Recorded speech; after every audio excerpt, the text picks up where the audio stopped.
नमस्ते दोस्तों, कैसे हो आप? आपका तहे दिल से मैं स्वागत करती हूँ आपके प्यारे से यूट्यूब चैनल स्टूडेंट इंडिया पर। दोस्तों, आज के इस वीडियो में हम पढ़ने वाले हैं कि श और स में मतलब इनका उच्चारण स्थान पढ़ेंगे। क्या पढ़ेंगे?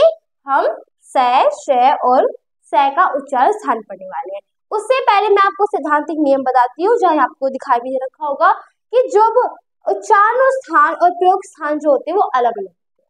ठीक है, तो अब हम करते हैं अपनी वीडियो स्टार्ट। तो पहले हमारा स, तो इस स का प्रयोग हम करते हैं तालव्य। तालव्य तालु मतलब इसमें आपको एक पिक्चर दिखा रखी होगी, हमारे कर्ण से लेके होठ तक का जो भी होता है वो सब आपको दिखा रखा है। तो इसमें जो तालव्य होता है हमारा, क्या होता है? तालव्य। तालव्य क्या होता है कि तालव्य तालु यह मुंह के अंदर का ऊपरी पिछला भाग होता है। क्या होता है? मुंह के अंदर का ऊपरी पिछला भाग, हमारे मुंह के अंदर का ऊपरी पिछला भाग आपको इस पिक्चर में दिखा भी रखा होगा कहाँ पर है। ठीक है, तो इस स का जब उच्चारण करते हैं ना तो तालव्य से, मतलब हमारे तालव्य से आवाज आएगी। इस श का प्रयोग करते हैं तब मुद्रा मूर्धन्य, जहां आपको दिखा भी रखा होगा। मूर्धन्य मतलब यह मुंह के अंदर का भीतरी भाग होता है। हमारे अंदर का, मुंह के अंदर का भीतरी भाग है, मतलब हमारे गले तक का है कुछ। ठीक है, फिर ये श होता है, ये दंत है, जहां पर हमारी जो जीभ होती है ना दांत से। अब आप जब बोलोगे इस श को तो बोलते हो इस स को बोलोगे। जैसे मैं सपेरा बोलते हैं, सपेरा बोल के देखो, एक बार उच्चारण करके देखो। जब हम सपेरा बोलते हैं ना तो हमारी जीभ है ना हमारे दांत पर टकराती है, मतलब दांत पर टकराती है, उसे तब हम इसका उच्चारण सिखाएंगे।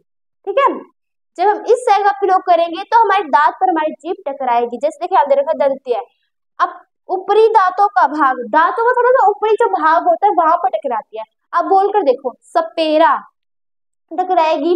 ठीक है, संतरा, संतरा टकराती है। तो इसका स का हम प्रयोग तब करते हैं। और इस स का प्रयोग हम कैसे करते हैं उच्चारण से हम अब पढ़ेंगे। बस मैं आपको इसमें थोड़ा बता रही थी तालव्य, मुद्रा और दंते होते क्या है। तालव्य क्या होते हैं? तालव्य यह मुंह के अंदर का ऊपरी पिछला भाग होता है, जो आपको इस पिक्चर में दिखा भी रखा है। मूर्धन्य मुद्रा यह मुंह के अंदर का भीतरी भाग होता है, और दंत है हमारे दांतों के ऊपर का हिस्सा। दांत होते हैं उसको थोड़ा सा ऊपर का हिस्सा है। जब आप बोलोगे तो आपको खुद ही पता चल जाएगा कि कौन सा हिस्सा है। ठीक है, तो अब हम करते हैं उसका उच्चारण। तालव्य, तो तालव्य में क्या, हमें अभी जो पढ़ा था हमने कि तालव्य मूर्धन्य से मुद्रा या फिर दंत्य, जो भी मैंने वो पढ़ाया था, मूर्धा तालव्य दंत्य जो भी मैंने पढ़ाया था, ये सब तो वो था कि इनके बारे में बताना। पर अब मैं जो पढ़ाने वाली हूँ ये श और स के उच्चारण स्थान के बारे में। देखो मैंने उच्चारण स्थान बताया था पहले, पर जब हम बोलते हैं तो कहाँ तक की आवाज आती है, कैसे क्या होता है वो हम बताऊंगी इसमें।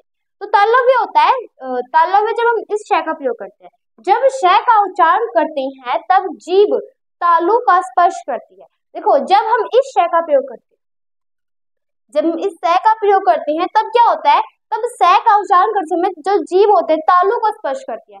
अभी मैंने आपको तालु बताया था, पिक्चर दिखाई थी तब। तो जब हमारे तालु को स्पर्श करती है और श को तालव्य श कहती है। तो देखो तालव्य का मतलब क्या होता है, मैंने आपको पहले बता दिया था कि हमारे अंदर का भाग होता है तालव्य, पिक्चर में दिखाया था ना। तो जब श का उच्चारण, इस स का जो हमारा ये श है सलगम वाला, जब इसका प्रयोग करते हैं तब हमारी जीभ है ना वो तालु को स्पर्श करती है, तब वो हमारा क्या कहता है, तालव्य कहलाता है। जब ये श, ऐसे तो बहुत होंगे, पर जो ये श होता है वो हमारे तालव्य को स्पर्श करती है, तो इसलिए ये श हमारा तालव्य में आता है, इसे हम तालव्य का उच्चारण बोल सकते हैं। फिर आता है ये षटकोण वाला श, तो इसमें कहते हैं मूर्धन्य, जिसे हम कह सकते हैं मूर्धा। तो जब श का उच्चारण करते समय उस समय जीभ मुर्दा को स्पर्श करती है और इसे मूर्धन्य श कहती है। जब श का उच्चारण करते समय उस समय जीभ मुर्दा को स्पर्श करती है, इसके अंदर तो किसको स्पर्श करती है? तालु को। इसके अंदर किसको स्पर्श करती है? मुद्रा, जो हमारे अंदर का मूर्धन्य भाग होता है, मैंने आपको पिक्चर में दिखाया था, जब उसको करती है, स्पर्श करती है, तब हमारा ये श प्रयोग होता है। ठीक है, उच्चारण स्थान बता रही हूँ मैं प्रयोग नहीं बताई, सॉरी, उच्चारण स्थान बता रही हूँ मैं कि उच्चारण करते समय ये कहाँ पर आते हैं, हमारी जीभ जो होती है या फिर हमारी आवाज होती है वो कहाँ से निकलती है। ठीक है, वे सब आती है। दंत्य, दंतेश है, जब वर्ण श का उच्चारण करते हैं तो अब जीभ दांतों को स्पर्श करती है, इसे हम दंते कहते हैं।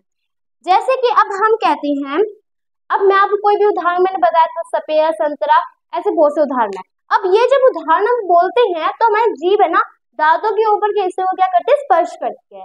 तो उसे हम कहते हैं दंते को, दांतों को स्पर्श करते हैं, दांतों को करते हैं पर दांतों को थोड़े से ऊपर करती है स्पर्श। आप बोलकर देखो तो आपको समझ में आ जाएगा। अब इसमें क्या है, मूर्धन्य, इसमें श है। अब बोलते हैं श्लीष, श्लीष।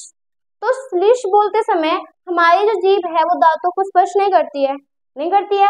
अब आप ध्यान से सुनना कहाँ पर स्पर्श करेगी, देखो सलीश, अंदर से आवाज आई ना। अब इस का सलगम, सलगम, सल।